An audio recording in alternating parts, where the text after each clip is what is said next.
हम सब स्वामी विवेकानंद को तो जानते ही हैं।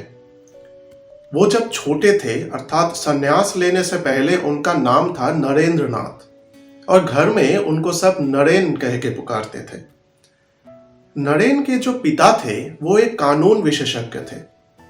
तो उनके घर में नरेन जब छोटे थे तब से उन्होंने देखा था कि उनके घर में बहुत सारे लोग आया करते थे। बहुत जगहों से कई सारे लोग, कई श्रेणी के लोग, कई जाति के लोग वहां आया करते थे उनके पिता से मिलने, क्योंकि वो एक कानून विशेषज्ञ थे और लोग जब भी किसी मुसीबत में पड़ते थे तो उनके पिता के पास आकर उनसे सलाह मांगते थे और उचित सलाह लेकर वो अपने घर वापस जाते थे। तो नरेन क्या करता था, वो बहुत ही छोटा था, तो ये जो सब लोग आते थे नरेन जाकर उनसे मिलता था, उनसे बात करता था और उनसे कुछ सीखने की कोशिश करता था। एक दिन नरेन ने ये देखा कि वो जो कक्षा है जहां पर सब आकर बैठते थे और नरेन के पिता के लिए इंतजार करते थे, तो वहां पर ये जो अतिथि लोग रहते थे, बैठते थे, उनको स्वागत करने हेतु कुछ रखा जाता था। कुछ खाना रखा जाता था, पानी रखा जाता था और धूम्रपान हेतु हुक्का रखा जाता था। तो नरेन ने देखा कि ये जो हुक्का है, तो ये बहुत सारे हुक्के यहाँ पर रखे हुए हैं। तो नरेन को लगा था कि ये इतने सारा हुक्का क्यों रखा हुआ है यहाँ पर।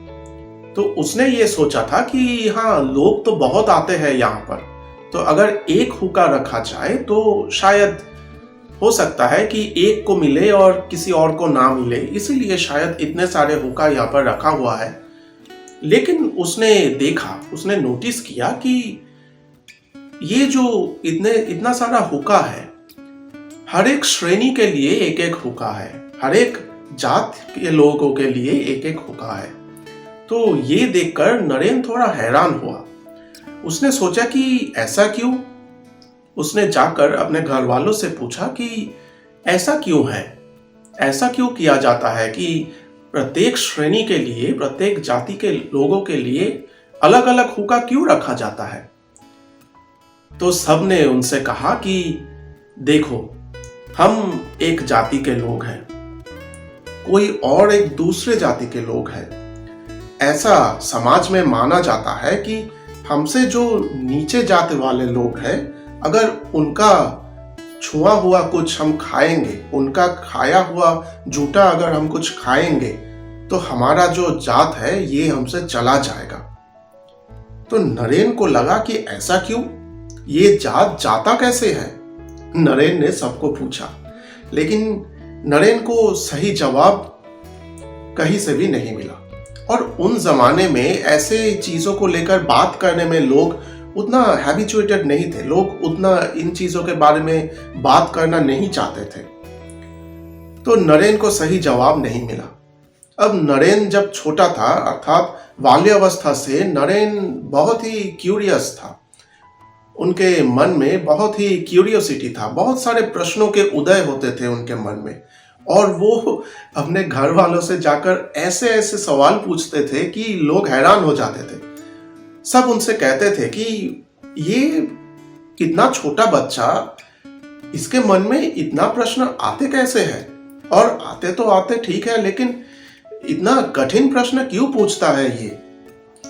तो नरेन को जब सही जवाब नहीं मिला, सबने नरेन से कहा कि देखो, यही नियम है और जो नियम है ये सबको मानना पड़ता है और तुम्हें भी मान के चलना पड़ेगा।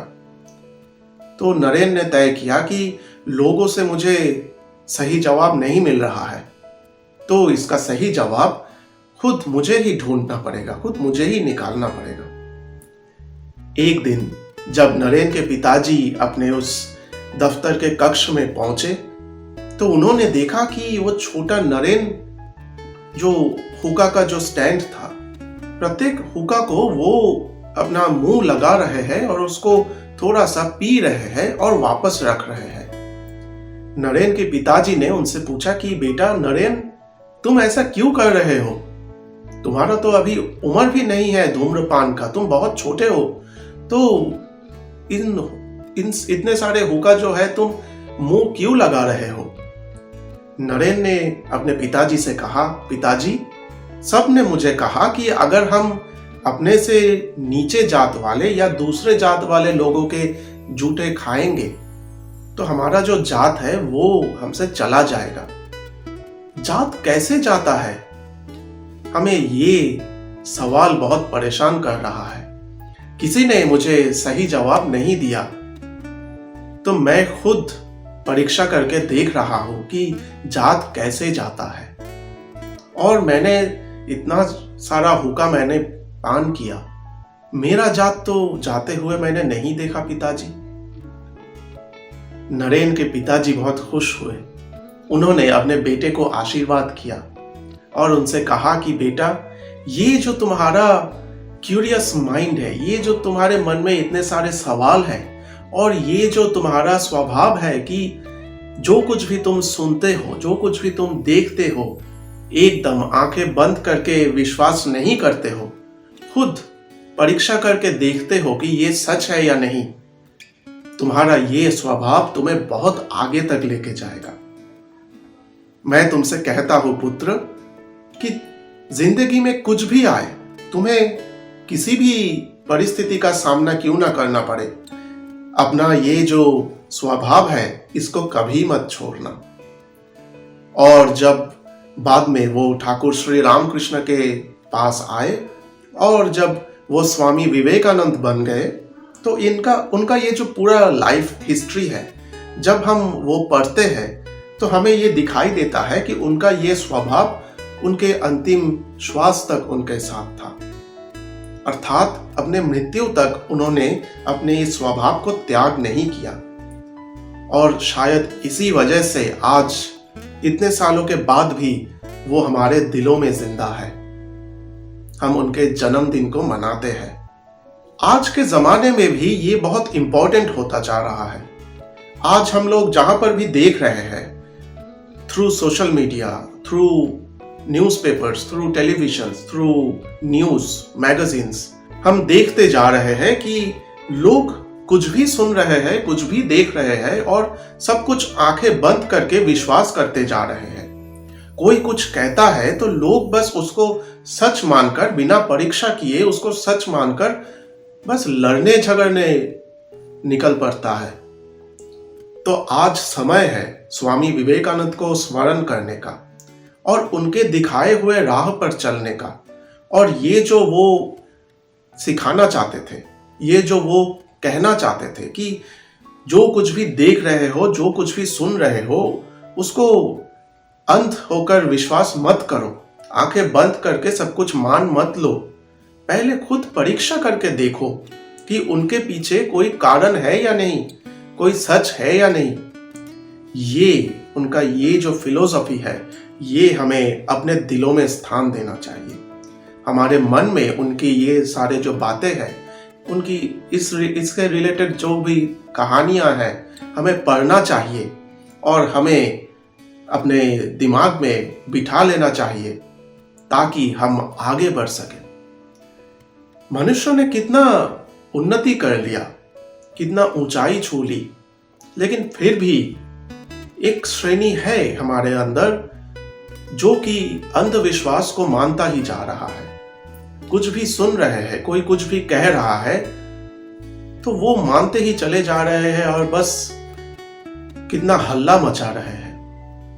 मैं खुद भी अपने ये ट्रुथ बिहाइंड मिथ्स जो चैनल है, इस चैनल के जरिए जब भी मैं आपके सामने आता हूं, कई सारे विषयों पर जब भी मैं चर्चा करता हूं, मैं भी आप लोगों से ये अनुरोध करता हूं कि जो कुछ भी मैं कह रहा हूं, अपने अंदर झांक के देखिए कि ये सब कुछ सच है या नहीं।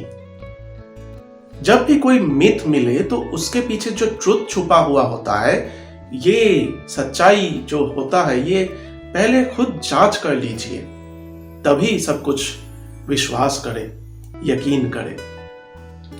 मैं भी स्वामी विवेकानंद से प्रेरित हूं। अभी कुछ दिन पहले उनका जन्मदिन चला गया, तो आइए स्वामी विवेकानंद को स्मरण करते हैं और उनके दिखाए हुए राह पर चलने की कोशिश करते हैं।